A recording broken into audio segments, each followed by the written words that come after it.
Good morning, everybody. I am Akhila Gauhar, working as lecturer at Sir CRR College for Women. Today, in this video, we are going to deal about the topic ecological footprint from third unit for third BSc 6th semester from the Botany Cluster 1. The name of the paper is Plant Diversity and Human Welfare. Ecological footprint. Ecological footprint measures the demand and supply of nature. That is, the quantity of nature it takes to support people or an economy. On the demand side, the ecological footprint measures the ecological assets that a given population requires to produce the natural resources it consumes, including plant-based food and fiber products, livestock and fish products, timber and other forest products, space for urban infrastructure and to absorb its waste, especially our carbon emissions. On the supply side, a city, state or a nation's biocapacity represents the productivity of its biological assets, including cropland, grazing land, forest land, fishing grounds and build-up land. These areas, especially if left unharvested, can also absorb much of the waste we generate, especially our carbon emissions. Ecological footprint అంటే ఏంటి అంటే సింపుల్గా if I could explain, I will say that the footprint of ecology, మనం నడిచేటప్పుడు మన foot prints ఎలా పడతాయో nature కూడా it is going on in its by its టైంని బట్టి నేచర్ కూడా చేంజెస్ అనేది జరుగుతుంది. Means nature is also going on walking its way. So nature కూడా when it walks it leaves its footprint. That footprint is called as ecological footprint. మరి ecological ఫుట్ ప్రింట్లో ఏముంటాయి? The demand and supply of nature. See here it is said the demand and supply of nature. మరి నేచర్లో ఉండేటటువంటి demand and supply ఏంటి అంటే human బీయింగ్స్గా మనం నేచర్ని యూజ్ చేసుకుంటాం. మనం నేచర్ని యూజ్ చేసుకుని మనకు కావాల్సినవి ప్రొడ్యూస్ చేసుకుంటాము. సో అలా మనకు కావాల్సినవి ప్రొడ్యూస్ చేసుకోవాలి అంటే నేచర్ నుంచి మనకి we want the resources from the ecology or the nature. Ecology నుంచి కానీ నేచర్ నుంచి కానీ మనకి మనం ప్రొడ్యూస్ చేసుకోవాలనుకునేటటువంటి వాటికి రిసోర్సెస్ అనేవి నేచర్ నుంచి కావాలి. That is, we are demanding something from the nature. That comes into the demand of the nature. And supply of the nature అంటే ఏంటంటే మనం ఇంటర్న్ నేచర్కి అందించాలి. ఎలా అందించాలి? మనం ఏవైతే యూజ్ చేసుకున్నామో అవన్నీ మళ్ళీ మనం వాడుకోవాలి అంటే వీ హ్యావ్ టు రీప్రొడ్యూస్. కంపల్సరీగా మనం రీప్రొడ్యూస్ చేయాలి. That's why we have to reproduce some of the resources and we have to supply back to the nature. ఆ నేచర్కి మనం సప్లై చేయాలి. రిసోర్సెస్ మనం వాడుకున్న రిసోర్సెస్ నేచర్కి సప్లై చేయాలి. అవన్నీ constitutes the supply of the nature. So it is given here the definition. Ecological footprint measures the demand and supply of the nature. నేచర్లో మనం తీసుకునేటటువంటిది డిమాండ్, మనం అందించేటటువంటిది సప్లై. ఆ డిమాండ్ అండ్ సప్లైని మెషర్ చేసేది ecological footprint. That is the quantity of nature it takes up to support people or an economy. మనం sustain అవ్వడానికి అండ్ ఆల్సో మన ఎకానమీ గో ఆన్ అవ్వడానికి ఎంత క్వాంటిటీ ఆఫ్ నేచర్ కావాలా అనేది మనం ఎకలాజికల్ ఫుట్ ప్రింట్ ద్వారా మెషర్ చేస్తున్నాము. Next one, on the demand side ఏంటి అనేది ఇచ్చారు చూడండి. నెక్స్ట్ పాయింట్లో డిమాండ్ సైడ్లో ఏంటి అనేది ఎక్కడ ఇచ్చారు? So whatever we are demanding from the nature, whatever we want something from the nature so as to reproduce our own things. మన ఓన్ థింగ్స్ రీప్రొడ్యూస్ చేసుకోవడానికి మనం నేచర్ నుంచి కావాల్సినవన్నీ it comes on the demand side. All these comprises the ecological assets. అవునా కదా? ఎకాలజీలో ఉండేటటువంటి సంపదని మనం వాడుకుంటున్నాం. అసెట్స్ అంటే సంపద. It measures the ecological assets of a given population. ఒక పర్టికులర్ ప్లేస్లో ఒక పర్టికులర్ పాపులేషన్లో ఆ ఎకాలజీలో ఉండేటటువంటి సంపదని మనం ఎంత అమౌంట్ యూస్ చేసుకుంటున్నాం అనేది comes under the demand side. అవేంటి అనేవి ఇక్కడ ఇచ్చారు. It requires to produce the natural resources. అవన్నీ comes under the natural resources. అవన్నీ ఏంటి? Plant based foods, fibre products, livestock, fish products, timber and forest products, space for urban infrastructure, and also ఇవన్నీ కాకుండా మనం produce చేసే wastes కూడా nature absorb చేసుకోవాలి. So మనం ప్రొడ్యూస్ చేసుకునే వేస్ట్లో most of the waste that will be emitted that has to be reabsorbed by the nature will be the carbon emission. Carbon dioxide, methane gas, ఇవన్నీ comes under the carbon emissions అనమాట. ఈ carbon ఎమిషన్స్ని nature absorb చేసుకుని again the nature has to give us, again the nature has to give us the fresh environment to us. ఇవన్నీ absorb చేసుకుంటేనే మనకి fresh environment అందిస్తుంది. That's why it also comes under the demand side. Next one, supply side of the nature. So coming to the supply side of the nature ఏంటి అంటే, మనం ఏవైతే produce చేస్తున్నామో మన నేచర్ నుంచి మనం యూస్ చేసుకునే రిసోర్సెస్ని యూస్ చేసుకుని మనం ప్రొడ్యూస్ చేసుకుని మళ్ళీ we are returning back to our biological assets. మన బయాలజీలో ఉండేటటువంటి, మన ఎకాలజీలో ఉండేటటువంటి సంపదకి మళ్ళీ మనం తిరిగి అందిస్తున్నామో అవన్నీ comes under the supply side. So the supply side, it represents the productivity of its biological assets. ఏవేంటవి? including cropland, crops నుంచి మనం we are being supplying something to the nature, న్యూట్రియంట్స్ని సప్లై చేస్తున్నాం. Grazing land, and grazing land ద్వారా మనం plants produce చేస్తున్నాం, and in turn we are giving to the nature. Forest నుంచి కూడా మనం నేచర్ని we are balancing the nature, and we are giving the different cycles are being going on through the forests, due to the forests. అలాగే fishing grounds, build up plants, ఇవన్నీ supplies to the నేచర్కి supply చేస్తాయి అన్నమాట in turn. Next, these areas especially if left unharvested can also absorb much of the waste we generate, especially our carbon emissions. ఇవన్నీ మనం use చేసుకోకుండా ఇలాగే ఈ ఏరియాస్ని అలాగే వదిలేసాం అనుకోండి, without utilizing, that is called as unharvested. అలా యూటిలైజ్ చేసుకోకుండా మనం అన్హార్వెస్టెడ్గా లీవ్ ఆఫ్ చేసుకుంటే ఏమవుతాయి? వాటిలో ఎలాగో వేస్ట్ జనరేట్ అవుతాయి. మనం ఏదైనా ఖాళీ ప్లేస్ ఉంది అంటే ఏం చేస్తాం? దాంట్లో we throw all our waste. So we generate the wastes there. Waste generate చేస్తాం. ఎప్పుడైతే వేస్ట్ జనరేట్ అయిందో then the carbon emissions occurs in the nature, that they have to reabsorb it. The nature has to reabsorb it. That comes again to the demand side. Demand side కి వచ్చేస్తుంది. So in order to prevent that, we have to utilize the lands that are present on the earth in a profitable and beneficial way, such that the nature and ourselves should be benefited. Both of them should be benefited from it. See here, the picture of ecological footprint is given. Ecological footprint, here the footprint of the nature is given, where the demand and supply of the nature is being represented. See here, the forest products which it supplies. Next, due to the vehicles and transportations, it causes carbon footprint, that is carbon emissions takes place, which comes under the carbon footprint. Cropland, pasture, all these comes under the supply side. Build up land, it sometimes comes under to the demand side also, and fisheries comes to the supply side. So all these ఇవన్నీ మనం measure చేయడాన్ని మనం ecological foot print అంటారు. Ecological foot print అంటే నేచర్లో ఉండేటటువంటి demand and సప్లైని measure చేసేటటువంటిదే మనం ecological foot print అని అంటాము. Next one, measure of ecological footprint. How to measure the ecological footprint is given here.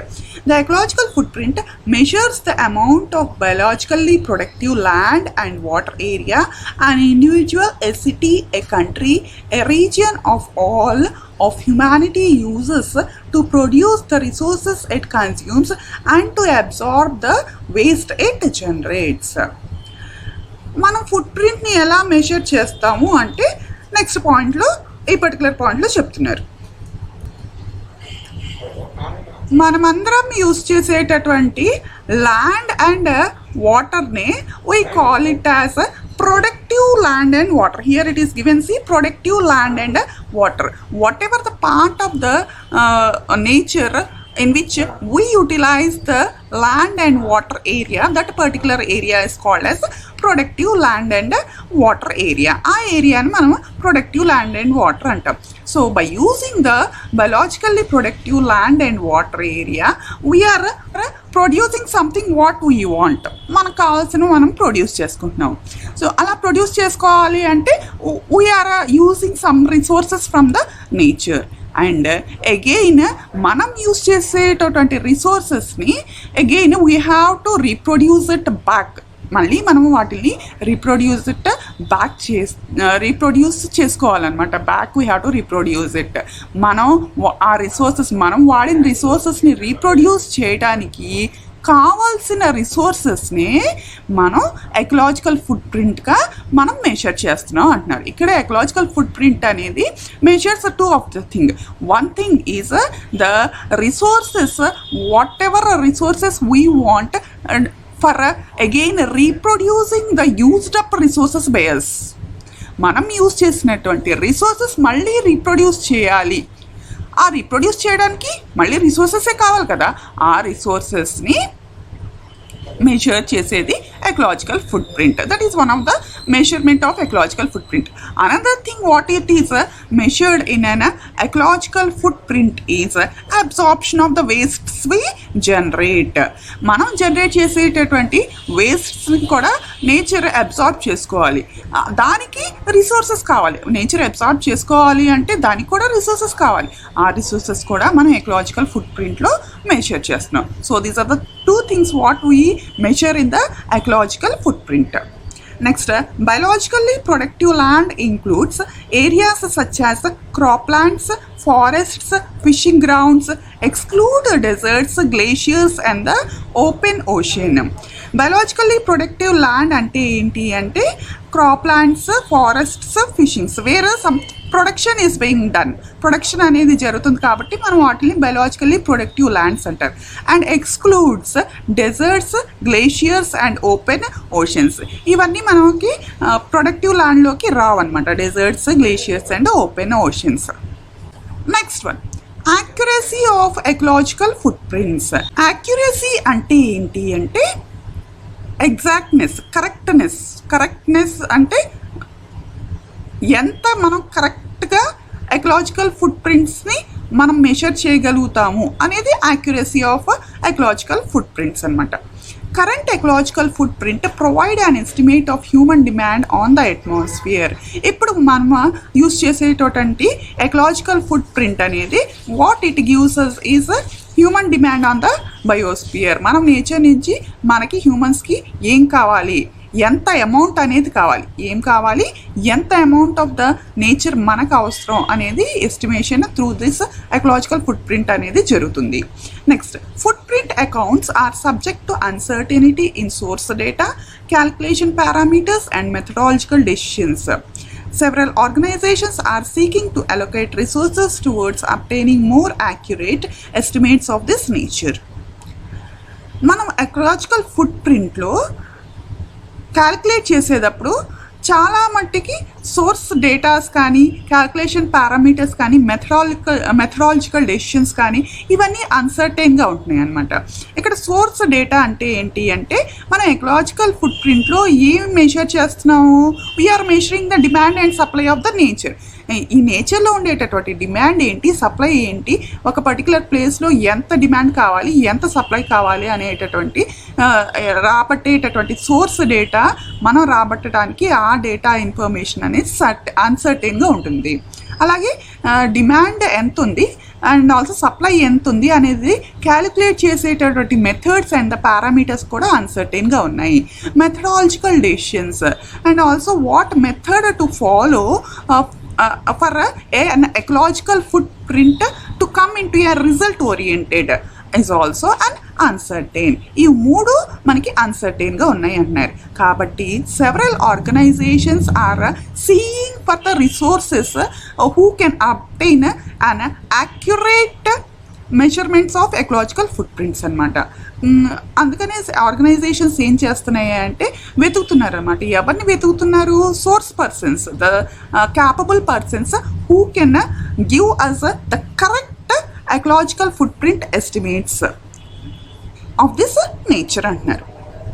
Next one, the ecological footprint highlights the reality of ecological scarcity, which can be disconcerting and frightening information.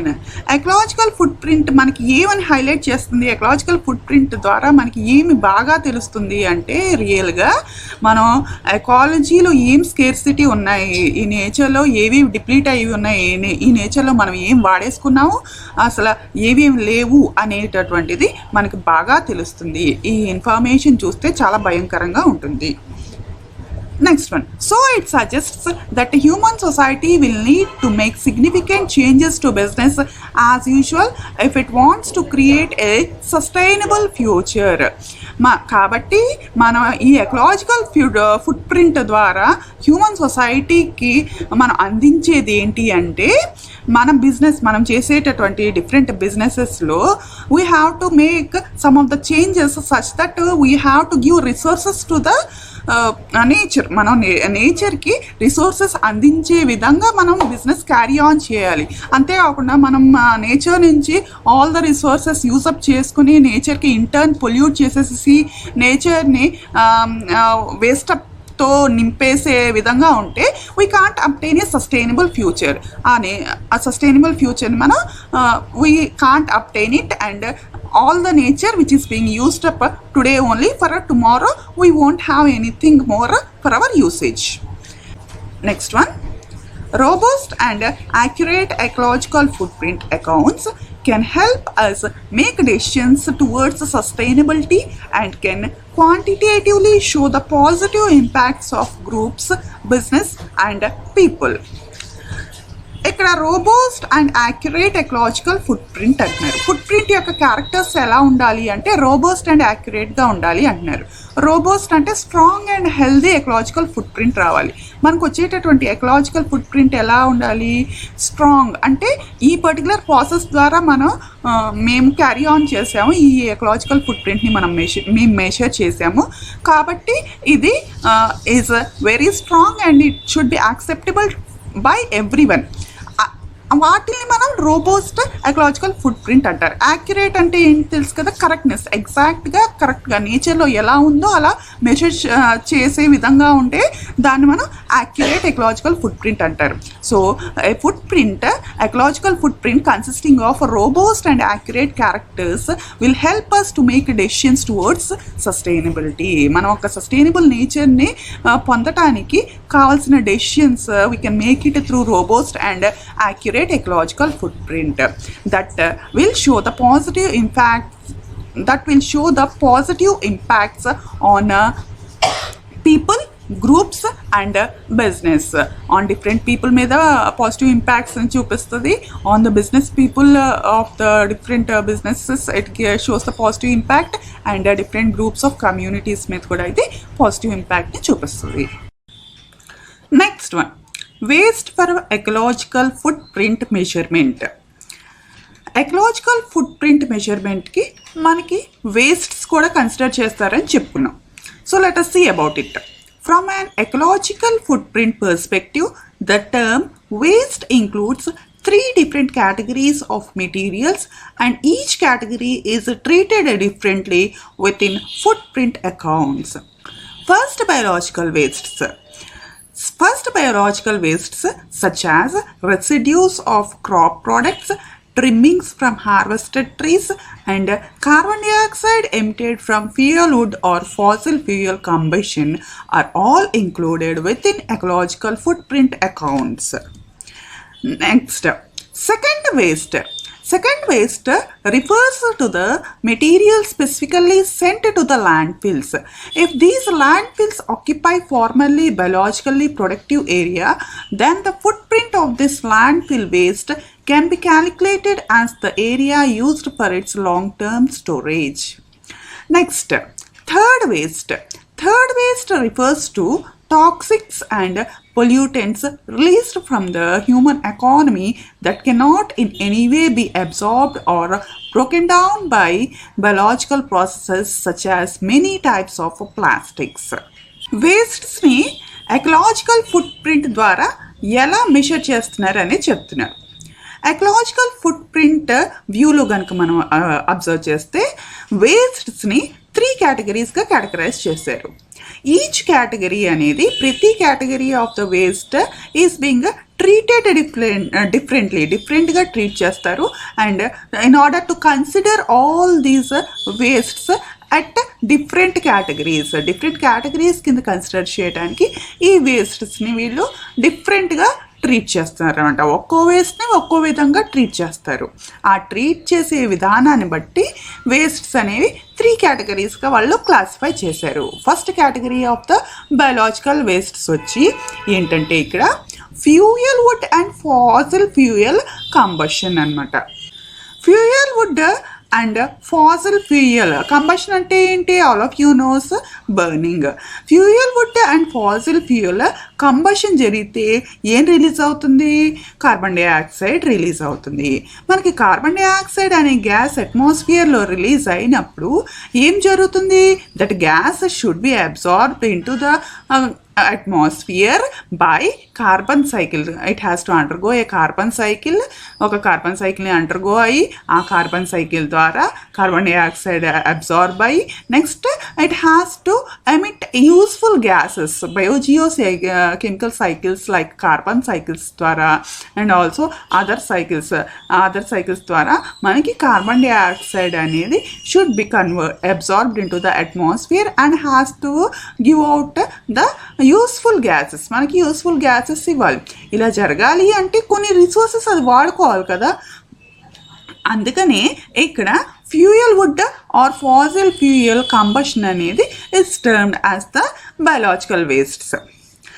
ఏంటా fuel wood wastes? All of you knows what are fuel wood wastes. Fuel wood wastes అంటే ఏంటి? మనం చెట్లు నరికిన తర్వాత వచ్చేటటువంటి would wastes. ఆ wastes కనుక మనం బర్న్ చేస్తే చెట్టు కొమ్మలు ఆర్ఎల్స్ పోయి break down or cut down the trees cut చేసినప్పుడు వచ్చినటువంటి వుడ్ మనం కాలిస్తే అప్పుడు ఏమవుతుంది? కార్బన్ డైఆక్సైడ్ గ్యాస్ అనేది రిలీజ్ అవుతుంది. అలాగే ఫాసిల్ ఫ్యూయల్ అంటే ఏంటి? The fossils of the plant products or plants ఏంటవి అనేది ఇక్కడ చెప్పారు చూడండి. Residues of crop products, trimmings from harvested trees. Residues of crop products అంటే క్రాప్ ప్రోడక్ట్స్ నుంచి మిగిలిపోయినటువంటివి రెసిడ్యూస్ అంటారు.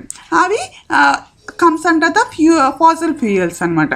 ట్రిమ్మింగ్స్ ఫ్రమ్ హార్వెస్టెడ్ ట్రీస్, మనం హార్వెస్ట్ చేసిన trees. For example if you take the paddy crop after harvesting the whatever remained will be the trimmings from the harvested trees. All these comes under the fossil fuels. All these what they will do? Usually they will burn it, and the wastes of the plants such as dry leaves, all these will be burnt. All these comes under the fossil fuels. When they are burnt, what gas is released? Carbon dioxide is released. To absorb the carbon dioxide into the atmosphere and to emit the useful gases, we need the resources. So that's why these are being classified into first biological wastes. Next second wastes వచ్చి మనకి the wastes which are being sent to the landfills అంటే ఏంటి? గ్రౌండ్లో మనం పాతి పెట్టేసేటటువంటి wastes మనం landfills అంటారు. మనం గ్రౌండ్లో పాతి పెట్టేసే వేస్ట్స్ ఏ టైప్ ఆఫ్ వేస్ట్స్ ఉంటాయి? డిగ్రేడ్ అయిపోయేటటువంటి వేస్ట్స్ సచ్ యాజ్ మనకి vegetable peels wastes, compost. For example all of you knows how to prepare a compost. Paper wastes. ఈ వేస్ట్స్ అన్ని ఏమవుతాయి? ఒక కంపోస్ట్లో మనం ఎగ్జాంపుల్ చెప్తున్నాను ఇక్కడ. ఈ వేస్ట్స్ అన్ని మనం కంపోస్ట్లో వేసేస్తే అవి మైక్రో ఆర్గానిజమ్స్ యాక్షన్ ద్వారా they will be degraded into useful nutrients and those nutrients will be supplied to the soil ki supply avutayi. Kani they have to be land filled to undergo the degradation. అవి degrade అవ్వాలి అంటే we have to sow it into the underground, ఒక అండర్ గ్రౌండ్లో or else into the గ్రౌండ్లో మనం వాటిని పాతేయాలి. దట్ ఆక్యుపైస్ అన్ ఏరియా, ఒక ఏరియా ఆఫ్ ఒక స్పెసిఫిక్ ఏరియా ఆఫ్ ల్యాండ్ని అది ఆక్యుపై చేస్తుంది. That's why the landfill which is being occupied for this degradation of the wastes is being calculated into the ఫుట్ ప్రింట్లో ఇది క్యాలిక్యులేట్ చేస్తారనమాట. అలాగే మనకి ల్యాండ్ ఫిల్ చాలా ఎక్కువ టైమ్ పట్టేటటువంటి wastes for the degradation are been termed as long term storage. ఈ పర్టికులర్ ఏరియా, ఏ ఏరియా అయితే మనకి డిగ్రేడ్ అయ్యేటటువంటి వేస్ట్స్కి చాలా ఎక్కువ టైం పడుతుందో ఆ particular wastes are being stored in a particular area and this area will be termed as the long term storage of the wastes. ఆ ఏరియాని మనం long term storage of the wastes అంటారు. కాబట్టి the materials which are being landfill are all termed as second type of wastes. Next, third type of wastes. Third type of wastes వచ్చేసి toxics and pollutants which are being released by different factories, industries and different types of other sources. వేరే sources అన్నింటి నుంచి release అయ్యేటటువంటి అన్ని toxins and pollutants ఇవి either absorb అవ్వలేవు అట్మాస్ఫియర్లీ, Nar they can't be broken down in by biological processes. Examples వచ్చేసి plastics. This is the third type of the wastes. Next one, as the ecological footprint reflects the demand for productive area to make resources and absorb wastes, recycling can lower the ecological footprint. Recycling paper, for example, can decrease the total amount of virgin timber that must be harvested to meet global demand for a paper, thus reducing humanity's total ecological footprint. ఇక్కడ ఏం చెప్తున్నారు అంటే మన ecological footprint calculate చేసేటప్పుడు what we have understood is that there is a great demand. మనకు అవసరం ఉంది. దేని అవసరం ఉంది ఇక్కడ? ఒక పర్టికులర్ ప్లేస్ యొక్క, ఒక పర్టికులర్ ల్యాండ్ ఏరియా యొక్క అవసరం అనేది ఉంది. That area is termed as anyways the productive area in order to make resources and absorb wastes absorb చేయాలన్నా, ఆ వేస్ట్స్ నుంచి మనం రిసోర్సెస్ ప్రొడ్యూస్ చేయాలన్నా సరే మనకి ఏం కావాలి? ఒక specific area of land which is a productive land or productive area అనేది కావాలి. ఇలా చేయాలి అంటే ఆ పర్టికులర్ ల్యాండ్ మనం వాటి కోసం ఇచ్చేయాలి. ఆ పర్టికులర్ వేస్ట్స్ కోసం ఆ ల్యాండ్ అనేది we have to give it off. But for us that much resources, if we go on producing large amount of the wastes, what happens? We need much and much amount of the land for a degradation of the wastes. That's why what we have to do is we have to recycle the wastes. ఈ వేస్ట్స్ని ఇంకొక option ఏంటి అంటే వేస్ట్స్ని recycle చేసుకోవాలి. ఎగ్జాంపుల్కి వచ్చేసి recycling of the wastes వచ్చేసి paper recycle చేయడం ద్వారా ఏంటనేది యూజ్ అంటే మనం పేపర్ ఎక్కడి నుంచి అప్టైన్ అవుతాం మీకు తెలుసు, టింబర్ నుంచి. By harvesting the timber trees అనేది కట్ చేస్తే మనకి పేపర్ వస్తుంది. సో మనం పేపర్ని రీసైకిల్ చేయడం ద్వారా టింబర్ హార్వెస్టింగ్ అనేది తగ్గించవచ్చు. అలాగే it also reduces the particular place and time for the degradation of the paper break down of the paper కూడా మనకి టైం పడుతుంది. ఆ time and place area degradation కావాల్సిన ఏరియా కూడా మనం తగ్గించవచ్చు. So like this we can lower the ecological footprint. Next, footprint లో మనకి కార్బన్ ఫుట్ ప్రింట్ కూడా ఇంక్లూడ్ అవుతుంది. ఎకలాజికల్ ఫుట్ ప్రింట్లో మనకి it includes the carbon foot print also. Ecological foot print also includes carbon foot print. Let us see about the carbon footprint. Next topic is carbon footprint. A carbon footprint is defined as the total set of greenhouse gas emissions caused by an individual, event, organization or product expressed as carbon dioxide equivalent. Sources of greenhouse gas emissions. These includes Burning fossil fuels for transportation, industries, and at commercial and residential areas. Burning of fossil fuels required to produce heat and electricity. In addition, the carbon footprint concept also often includes the emissions of other greenhouse gases such as methane, nitrous oxide, or chlorofluorocarbons. Carbon foot print అంటే ఏంటి అంటే ఇక్కడ define చేశారు చూడండి. Carbon foot print అంటే మనం release చేసేటటువంటి greenhouse gas emissions అన్నీ are being included under this carbon footprint. మనం రిలీజ్ చేసే గ్రీన్ హౌస్ గ్యాస్ ఎమిషన్స్ అన్నీ ఎలా మెజర్ చేస్తున్నారు? కార్బన్ ఫుట్ ప్రింట్గా మెజర్ చేస్తున్నారు. ఈ రిలీజ్ చేసే greenhouse gas emissions individuals అయినా రిలీజ్ చేయొచ్చు, ఆర్గనైజేషన్స్ అయినా, వాటి యొక్క ప్రోడక్ట్స్ అయినా అండ్ ఈవెంట్స్ అయినా, ఎవరైనా సరే రిలీజ్ చేసిన గ్రీన్ హౌస్ గ్యాస్ ఎమిషన్స్ అన్నీ మెషర్ ఎలా చేస్తున్నారు అంటే కార్బన్ ఫుట్ ప్రింట్గా మెజర్ చేస్తున్నారు. And it is expressed in the units of carbon dioxide equivalent యూనిట్స్లో ఎక్స్ప్రెస్ చేస్తున్నారు అనమాట. Next, sources of greenhouse gas emissions. Sources వచ్చేసి ఏం సోర్సెస్ ఇక్కడ చెప్తున్నారు అంటే ఫాసిల్ ఫ్యూయల్స్ బర్న్ అయ్యేటటువంటి సోర్సెస్ అన్నీ comes under the greenhouse gas emissions. ఏంటో ఫాసిల్ ఫ్యూయల్స్ బర్న్ అవటం? ఫాసిల్ ఫ్యూయల్స్ అంటే ఏంటో మీకు తెలుసు కదా, కోల్, పెట్రోల్, డీజిల్ ఇవన్నీ బర్న్ చేయడాన్ని మనం burning of the fossil fuels అంటారు. వీటిలో బర్న్ అవుతాయి ఇవి during transportation, at industries, at commercial areas, residential areas. ఇక్కడ అన్ని మనకి we can see the burning of the fossil fuels, and also we can also observe the burning of the fossil fuels due to the production of heat and electricity. Heat, electricity produce చేసేటప్పుడు కూడా మనం fossil fuels ని burn చేయాల్సిన అవసరం ఉంటుంది. There it releases the greenhouse gases. అప్పుడు greenhouse gases అనేవి release అవుతాయి. All these comprises under the carbon ఫుట్ ప్రింట్లోకి వస్తాయి అన్నమాట. Next, greenhouse gases does not include only carbon dioxide. It also includes other gases such as methane, nitrous oxide, and chlorofluorocarbons. Next one, carbon footprint calculation. In most cases, the total carbon footprint cannot be exactly calculated because of inadequate knowledge about the complex interactions of natural processes that influences the storage or release of carbon dioxide. Carbon footprints focus on the greenhouse gas emissions associated with import of goods into the country. The emissions due to goods imported into a country are generally taken as emissions of international transport and shipping. As a result, countries' carbon footprint can increase with the decrease of imports. The per capita carbon footprint is highest in the United States. Higher footprints generally found on residents of developed countries.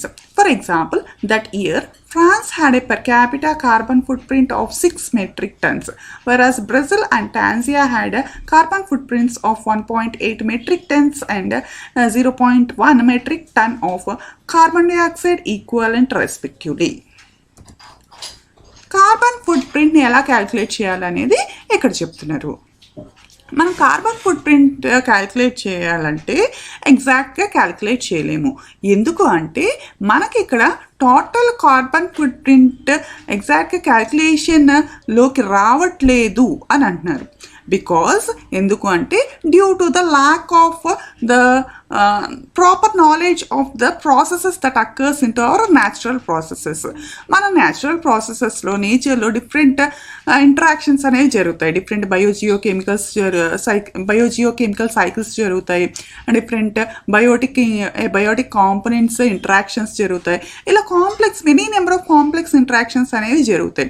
ఈ complex interactions జరగటం వల్ల మనకి many number of ఇంటరాక్షన్స్తో ఏ ఇంటరాక్షన్స్లో మనకి carbon dioxide release అవుతుంది, ఏ interactions వల్ల మనకి carbon dioxide store అవుతుంది అని మనం ఖచ్చితంగా చెప్పలేము. ఎందుకంటే ఒక పర్టికులర్ ఇంటరాక్షన్ వల్ల మనకి కార్బన్ డైఆక్సైడ్ రిలీజ్ అవుతుంది, ఒక పర్టికులర్ ఇంటరాక్షన్ వల్ల కార్బన్ డైఆక్సైడ్ స్టోర్ అవుతుంది అనేటటువంటి ఇంటరాక్షన్స్ ఏమీ మన నేచర్లో లేవు. ఎందుకంటే అన్ని interactions are interdependent on one another. మన నేచర్లో ఉండేటటువంటి ఇంటరాక్షన్స్ అన్ని interdependent on one another and those conditions does not exist the same in all times. అన్ని టైమ్స్లోనే ఆ కండిషన్స్ ఒకేలా ఉండవు. కాబట్టి we can't obtain an adequate knowledge of it. We are obtaining an inadequate knowledge of these complex interactions, due to which the calculation of the carbon footprint, exact calculation, is not being done. Next, carbon footprint అనేది ఒక country యొక్క carbon foot print ఎలా calculate చేస్తారు? ఒక కంట్రీలో emit అయ్యేటటువంటి gases, green house gases ఎంత అమౌంట్లో emit అవుతున్నాయి అనేది క్యాలిక్యులేట్ చేస్తారు. Okay, at the same time మనకి వేరే కంట్రీస్ నుంచి గూడ్స్ అనేవి ఇంపోర్ట్ అవుతాయి కదా, those will be taken into consideration as international transport and shipping emissions. అవన్నీ మనకి ఇంటర్నేషనల్ ట్రాన్స్పోర్ట్ అండ్ షిప్పింగ్ ఎమిషన్స్లోకి వస్తాయి. Therefore, it is said that ఒక కంట్రీ యొక్క కార్బన్ ఫుట్ ప్రింట్ అనేది increase with decrease of imports. Imports తగ్గే కొద్దీ carbon emissions కూడా పెరుగుతాయి అని అంటున్నారు. నెక్స్ట్ పాయింట్ ఇంకేం చెప్పారు అంటే ఇక్కడ మనకి కార్బన్ ఫుట్ ప్రింట్ క్యాల్కులేట్ చేసినప్పుడు they has found that the highest value of the carbon foot print is being at United states. అలాగే మనకి డెవలప్డ్ కంట్రీస్లోనే కార్బన్ ఫుట్ ప్రింట్స్ ఎక్కువగా ఉన్నాయంట. మనకి కార్బన్ ఫుట్ ప్రింట్ వాల్యూ ఎక్కువగా ఉంది అని ఫైండ్ అవుట్ చేసిన ఇయర్లోనే ఇన్ ద సేమ్ ఇయర్ కొన్ని అదర్ కంట్రీస్లో కూడా they have find out some higher values. ఆ వాల్యూస్ ఏంటనేది ఇక్కడ ఇచ్చారు. ఏంటది? ఫ్రాన్స్లో carbon footprint value 6 metric tons, బ్రెజిల్లోకి వచ్చేసి 1.8 మెట్రిక్ టన్స్, టంజానియాలోకి వచ్చేసి 0.1 metric ton of carbon dioxide equivalent. ఇన్ని మనం ఎక్కువ amount of the carbon footprint మనం డెవలప్డ్ కంట్రీస్లో చూడొచ్చు. Next one, primary and secondary carbon footprint. In developed countries, transportation and household energy use make up the largest component of an individual's carbon footprint. Such emissions are included as part of an individual's primary carbon footprint, representing the emissions over which an individual has direct control. The remainder of an individual's carbon footprint is called secondary carbon footprint, representing carbon emissions associated with the consumption of goods and services. మనకు carbon footprint 2 టైప్స్గా classify చేశారంటున్నారు. What are those? Primary carbon footprint, secondary carbon footprint. మనకి release అయ్యేటటువంటి ఎమిషన్స్ని బట్టి carbon footprint 2 టైప్స్గా classify చేశారు. అది రిలీజ్ అయ్యేటువంటి సోర్స్ని బట్టి మనకి 2 టైప్స్గా క్లాసిఫై చేశారు. ఏంటది? Primary and secondary carbon footprints. మనకి ప్రైమరీ కార్బన్ ఫుట్ ప్రింట్ కనుక చూసుకుంటే individuals, we the people as an individual or community ఎలా అయినా సరే మనం డైరెక్ట్గా రిలీజ్ చేసేటటువంటి greenhouse gases all comes under the primary carbon ఫుట్ ప్రింట్లోకి వస్తాయన్నమాట. అవన్నీ what they are included is transportation and household నుంచి రిలీజ్ అయ్యేటటువంటి బర్న్ అయ్యేటటువంటి ఫాసిల్ ఫ్యూయల్స్ నుంచి రిలీజ్ అయిన గ్రీన్ హౌస్ గ్యాసెస్ అన్నీ comprises into the primary carbon footprint. ఇవన్నీ రిలీజ్ అవ్వకుండా కంట్రోల్ చేయడం అనేది మన చేతిలోనే ఉంది. It is under our direct control. In developed కంట్రీస్లో transportation and household energy నుంచి రిలీజ్ అయ్యేటటువంటి greenhouse gases will be more. That's why the individuals carbon footprint will be more. Next, and the remaining carbon footprint, primary carbon footprint కాక మనకి వేరే other sources నుంచి release అయ్యేటటువంటి greenhouse gases comes under the secondary carbon footprint. అవి ఏంటి అంటే the carbon emissions occurred due to the consumption of goods and services. Different గూడ్స్ని produce చేసేటప్పుడు అండ్ అవి ట్రాన్స్పోర్టేషన్ జరిగేటప్పుడు రిలీజ్ అయిన కార్బన్ ఎమిషన్స్ అన్నీ మనకి సెకండరీ కార్బన్ ఫుట్ ప్రింట్లోకి వస్తాయి. Next one, The secondary footprint includes carbon emissions emitted by food production. It can be used to account for diets that contain higher proportions of meat, which requires a greater amount of energy and nutrients to produce vegetables and grains, and foods that have been transported a long distance. The manufacturing and transportation of consumer goods are additional contributors to the secondary carbon footprint. For example, the carbon footprint of a bottle of water includes the carbon dioxide or carbon dioxide equivalent emitted during the manufacture of the bottle itself, plus the amount emitted during the transportation of the bottle to the consumer. మనకు secondary foot print ఏవేవి secondary foot ప్రింట్లో వస్తాయి అనేది ఇక్కడ చెప్తున్నారు. ఏ వస్తాయి మెయిన్గా మనం ఫుడ్ ప్రొడ్యూస్ చేసేటప్పుడు ఎమిట్ అయ్యేటటువంటి కార్బన్ ఎమిషన్స్ అన్నీ సెకండరీ ఫుట్ ప్రింట్లోకి వస్తాయి అంటున్నారు. ఈ ఫుడ్ ప్రొడక్షన్లో ఏవేవి డైట్స్ అనేది ఫుడ్ ప్రొడక్షన్లోకి వస్తాయి అంటే the diets which contains higher amount of the మీట్లో ఉండేటటువంటి న్యూట్రియన్స్ అలాగే మెయింటైన్ అవ్వాలి అండ్ అదే ప్రపోర్షన్లో మెయింటైన్ అవ్వటానికి కావాల్సినటువంటి మనం పెట్టేటటువంటి ఎనర్జీ ఆ పర్టికులర్ ప్రాసెస్ మనం ఆ మీట్ని స్టోర్ చేసే ప్రాసెస్ అండ్ మీట్ ప్రోడక్ట్స్ని ప్రొడ్యూస్ చేసే ప్రోడక్ట్స్ ఆ పర్టికులర్ ప్రాసెస్లో ఇన్వాల్వ్ అయ్యేటటువంటి ప్రాసెస్లో మనకి కార్బన్ ఎమిషన్స్ అనేవి ఎమిట్ అవుతాయి. ఆ ఎమిట్ అయ్యేటటువంటి కార్బన్ ఎమిషన్స్ అన్నీ సెకండరీ ఫుట్ ప్రింట్లోకి వస్తాయి. It requires a greater amount of energy. ఇక్కడ మనకి గ్రేటర్ అమౌంట్ ఆఫ్ ఎనర్జీ కావాలి. అలాగే వెజిటేబుల్స్ అండ్ గ్రెయిన్స్ ప్రొడ్యూస్ చేసేటప్పుడు వాటిల్లో న్యూట్రియంట్స్ ప్రొడ్యూస్ అవ్వాలన్నా సరే మనకి కార్బన్ ఎమిషన్స్ అనేవి జరుగుతాయి. Those also comes under the secondary footprint. And also all these foods which are being transported, ఈ ఫుడ్స్ అన్ని ట్రాన్స్పోర్టేషన్ జరిగేటప్పుడు కూడా రిలీజ్ అయ్యేటటువంటి carbon emissions comes under the secondary footprint. The manufacturing and transportation of consumer goods మన కన్స్యూమర్స్గా మనం use చేసుకునేటటువంటి ఏ goods అయినా సరే అవ్వచ్చు, అవి మ్యానుఫ్యాక్చర్ అవి ప్రొడ్యూస్ అవ్వటానికి అండ్ ట్రాన్స్పోర్ట్ అవ్వటానికి అలా ట్రాన్స్పోర్టేషన్ అండ్ ప్రొడక్షన్ జరిగే ప్రాసెస్లో రిలీజ్ అయిన కార్బన్ ఎమిషన్స్ అన్నీ మనకి సెకండరీ ఫుట్ ప్రింట్లోకి వస్తాయి. ఎగ్జాంపుల్గా తీసుకుంటే ఒక బాటిల్ ఆఫ్ వాటర్ కనుక ఇక్కడ ఎగ్జాంపుల్గా చెప్తున్నారు. ఒక బాటిల్ ఆఫ్ ద వాటర్ మనం ప్రొడ్యూస్ చేయడానికి అండ్ ఆల్సో అది ట్రాన్స్పోర్ట్ చేయడానికి అప్పుడు రిలీజ్ అయినటువంటి carbon emissions comes under the carbon dioxide equivalent of that one bottle of the water, and this goes into the secondary footprint. ఇది secondary footprint లోకి వెళ్ళిపోతుంది అన్నమాట.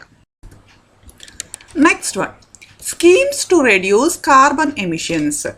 Kyoto Protocol, carbon offsetting and certificates. A variety of different tools exist for calculating the carbon footprints for individuals, business, and other organizations. Commonly used methodologies for calculating organizational carbon footprints includes the Greenhouse Gas Kyoto Protocol.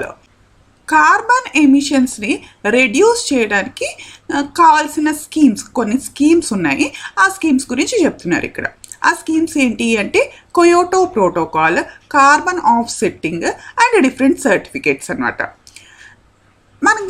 మనకి carbon emissions reduce చేయడానికి we use different tools for ఇండివిజువల్స్కి ఓ రకమైన scheme ఉంటుంది, business పీపుల్కి ఒక రకమైన scheme ఉంటుంది, ఆర్గనైజేషన్స్కి ఒక రకమైన స్కీమ్ ఉంటుంది. అలా డిఫరెంట్ టూల్స్ అనేవి ఉంటాయి. Tools here implies the schemes, different schemes for the carbon emission reduction అనమాట. మనకి డిఫరెంట్ ఆర్గనైజేషన్స్ ద్వారా ఈ కార్బన్ ఎమిషన్స్ని రెడ్యూస్ చేయడానికి కావలసిన మోస్ట్ కామన్లీ యూజ్డ్ మెథడాలజీ ఏంటి అంటే గ్రీన్ హౌస్ గ్యాస్ కొయోటో ప్రోటోకాల్ అనమాట. The Kyoto Protocol defines legally binding targets and timetables for cutting the greenhouse gas emissions of industrialized countries that ratified the Kyoto Protocol. Typically, for both markets of mandatory and voluntary market as the trade with emission certificates. The certificates are Certified Emission Reduction CER, Emission Reduction Unit BRU, Verified Emission Reduction VER. Kyoto protocol అంటే ఏంటి అనేది ఇక్కడ చెప్తున్నారు. కొయోటో protocol అంటే ఏంటి అంటే మనకి different ఇండస్ట్రీస్కి different companies వీళ్ళు they will agree that they will obey these following instructions and they will follow these particular scheme so that it doesn't cause the greenhouse gases to emit and cause harm to the nature అనేటటువంటి ratified protocol అనేది ఇస్తారు. ఆ ratified ప్రోటోకాల్ని మనం కొయోటో protocol అంటారు. ఇక్కడ ratified protocol అంటే ఏంటి అంటే they agree with it with all those conditions and they will sign it that we will agree and we will do according to that only అని వాళ్ళు ఒప్పుకొని సైన్ చేసేటటువంటి ట్రీటీని మనం కొయోటో ప్రోటోకాల్ అంటారు. ఆ కొయోటో ప్రోటోకాల్ ఏమని ఉంటుంది అంటే గ్రీన్ హౌస్ గ్యాసెస్ ఇండస్ట్రీస్ ద్వారా రిలీజ్ అయ్యేటటువంటి గ్రీన్ హౌస్ గ్యాసెస్ రిలీజ్కి కావాల్సిన టైం టేబుల్స్ అనేవి ఉంటాయి. సో ఈ పర్టికులర్ గ్యాస్ ఇంత ఎమిట్ అవ్వాలి, ఈ పర్టికులర్ సబ్స్టెన్సెస్ రిలీజ్ అవ్వకూడదు అనేటటువంటి ఒక టైం టేబుల్ వస్తుంది for cutting greenhouse gas emissions. Greenhouse gas ఎమిషన్స్ని రెడ్యూస్ చేయడానికి, కట్ చేసేయడానికి, ఇండస్ట్రీస్ నుంచి రిలీజ్ అవ్వడానికి they prepare the time table and legally binding targets. ఇంతకన్నా ఎక్కువ మీరు రిలీజ్ చేశారు అంటే you will be taken the legal actions అనేటటువంటి లీగల్లీ బైండింగ్ టార్గెట్స్ కూడా దాంట్లో ఉంటాయి. ఇవన్నీ will be comprising into the Kyoto protocol. This Kyoto Protocol will be ratified by different industrialized countries. The industries ఉన్నటువంటి countries ఈ కొయోటో ప్రోటోకాల్ని they will agree with it and they will sign it which is called as ratified of that particular country. ఆ country ఒప్పుకున్నట్టు అనమాట. ఈ industries మా కంట్రీలో ఉన్నాయి కాబట్టి ఈ ఇండస్ట్రీస్ నుంచి మేము ఎన్విరాన్మెంట్కి గ్రీన్ హౌస్ గ్యాసెస్ ఎమిషన్ అనేది we won't exceed according to these norms అనేది they will agree with the Kyoto protocol they will agree with it. Next typically for both markets of mandatory and voluntary market అంటున్నారు. ఇక్కడ మనకి మార్కెట్స్లో కనుక చూస్తే 2 types of markets ఉంటాయి, mandatory market, voluntary market. Mandatory market అంటే ఏంటి, కంపల్సరీగా ఈ పర్టికులర్ రూల్స్ ఫాలో అవ్వాలి, ఈ పర్టికులర్ కండిషన్స్తో నడవాలి అనేటటువంటి market is the mandatory market. అలాగే voluntary market is their will, they can run on their own, that is voluntary market. So whatever market they are running, the trade should be done or their business should be done by taking these emission certificates, by accepting these emission certificates. Trade and వాళ్ళు business చేసేటటువంటి business, export import business and different types of business whatever they are be doing, the people they have to take the emission certificates that due to their business or due to their trade the greenhouse gases should not be emitted into the environment and the norms of these will be followed by them అని వీళ్ళు ఈ particular సర్టిఫికేట్స్కి ఒప్పుకొని they will accept it and they have to take it and they have to follow those. What are those certificates given for those trade and market people is certified emission reduction unit and verified emission reduction. Next carbon footprint reduction. Carbon ఫుట్ ప్రింట్ని reduce చేసేవి steps ఏంటి అనేది next topic. The most common way to reduce the carbon footprint of humans is by refuse, reduce, reuse, rot, recycle. 5 Rsని follow అయితే మనకి carbon ఫుట్ ప్రింట్ని ఈజీగా reduce చేయొచ్చు. ఆ 5 Rs ఏంటి, refuse, reduce, reuse, rot, recycle. So let us see one ఏంటి అనేది మీ అందరికీ తెలిసింది. రెఫ్యూజ్ అంటే avoid single use plastics and paper products and opt for reusable. మనం సింగిల్గా యూజ్ చేసేటటువంటి use and throw plastics paper products ఉంటాయి కదా, we will use and we will throw, that will come under the waste products and it will increase the carbon footprint. అది carbon ఫుట్ ప్రింట్ని increase చేస్తుంది. అలా కాకుండా మనం we have to go for the reusables, that comes under the refuse. Reduce, downsize what you purchase, opting to be more mindful of what you really need. ఏది పడితే అది, ఏది కావాలో అవసరం లేదో ఏదైతే అది మనం కనిపించిందల్లా పర్చేస్ చేసుకోకుండా, పర్చేస్ చేసేటప్పుడు కొంచెం ఆలోచించి ఇది this is it really needed for us అనేది ఆలోచించి ఒకటికి 2 సార్లు ఆలోచించి then you purchase it, then it reduces the wastage. దాన్ని మనం రెడ్యూస్ అంటారు. Next, reuse. Always find a way to keep an item out of the landfill by keeping it in great conditions, repairing when it breaks. Next, ల్యాండ్ఫిల్స్ని కూడా reduce చేయాలి. So ల్యాండ్ఫిల్స్ని reduce చేయాలి అంటే degraded substances కూడా, wastes కూడా మనం reduce చేసుకోవచ్చు. So ఎలా రెడ్యూస్ చేసుకోవచ్చు? ఏవైనా బ్రేక్ అయ్యింది లేదంటే ఏదైనా పాడైపోయింది అంటే దాన్ని రిపేర్ చేయించుకొని దాన్ని మళ్ళీ యూజప్ చేసుకోవాలి. అంతే కానీ కొద్దిగా ఏవైనా బ్రేక్ అయింది, కొద్దిగా ఏవైనా రిపేర్ అయ్యింది అంటే దాన్ని తీసుకెళ్ళి వేస్ట్లో పడేస్తే what will happen? That will go in to the land fill and it will add up to the carbon foot print. So reuse whatever products you have, you make it reuse to its maximum. Next one, rot. Rot is prepare a compost near your house, so that all your kitchen wastes and all your vegetable wastes and fruit wastes, everything you can dump in it and prepare an useful manure which is being useful for the environment, and thus it reduces the carbon footprint. Recycle.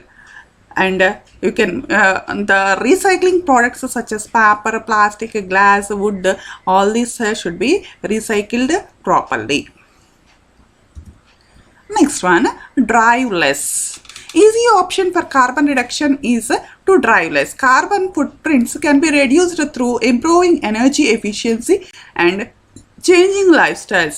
Switching on less energy and transportation use can have an impact on carbon footprints. For example, using public transportation such as buses and trains reduces an individual's carbon footprint when compared with driving.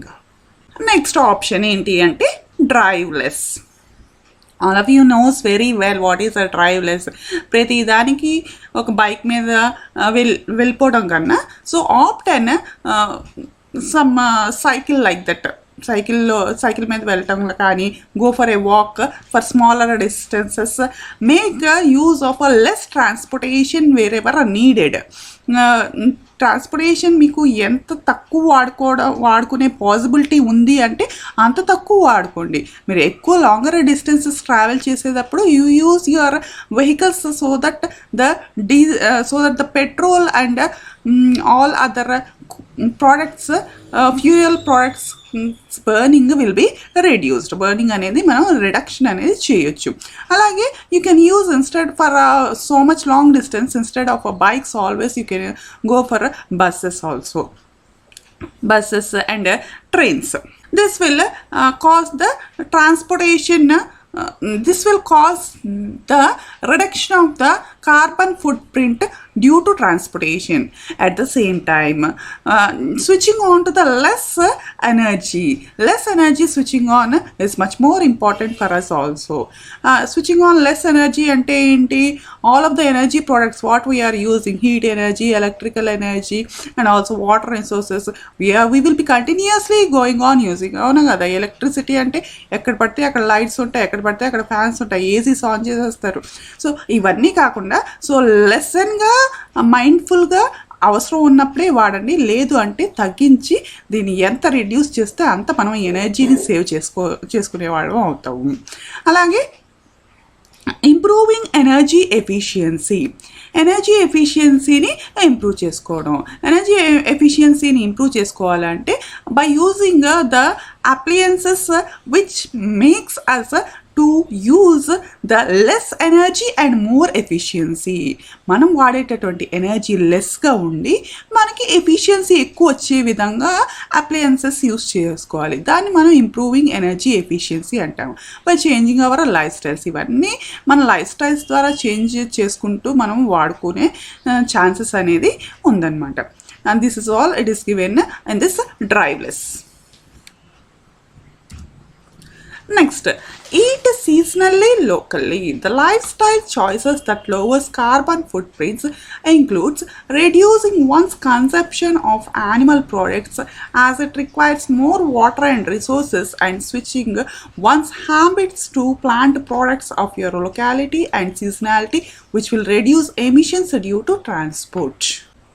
మన eating హ్యాబిట్స్లో కూడా changes తీసుకురావడం వల్ల మనం carbon ఫుట్ ప్రింట్ని lower చేసుకోవచ్చు. ఎలా? Animal ప్రోడక్ట్స్ని మనం తక్కువగా కన్జ్యూమ్ చేసుకోవడం వల్ల, యానిమల్ ప్రోడక్ట్స్ని కన్జ్యూమ్ చేసుకోవడంతో మనం ఎక్కువ amount of water and resources we have to use it. ఈ యానిమల్ ప్రోడక్ట్స్ స్టోర్ చేయాలన్నా సరే, యానిమల్ ప్రోడక్ట్స్ నుంచి మనం ప్రోడక్ట్స్ ప్రిపేర్ చేయాలన్నా we need lot of energy and lot of resources, we need it.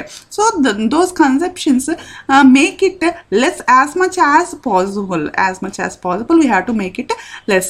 Then make it the more usage of plant products మనం మోర్గా యూసేజ్లోకి పెట్టాలి. we can eat those plant products more and more, and also the locally and seasonally available plant products by utilizing those, what happens is ట్రాన్స్పోర్టేషన్కి అయ్యేటటువంటి ఖర్చు కూడా మనం తగ్గించవచ్చు. మన local ఏరియాలో produce చేసేటటువంటి ప్లాంట్ ప్రోడక్ట్స్ ఏవైతే ఉన్నాయో ఆ ప్లాంట్ ప్రోడక్ట్స్ మనం యూస్ చేసుకోవడం వల్ల, మనం వాడటం వల్ల ఏమవుతుందంటే మనకు కావాల్సిన ట్రాన్స్పోర్టేషన్కి జరిగేటటువంటి fuels, burning of those fuels అనేది తగ్గుతుంది.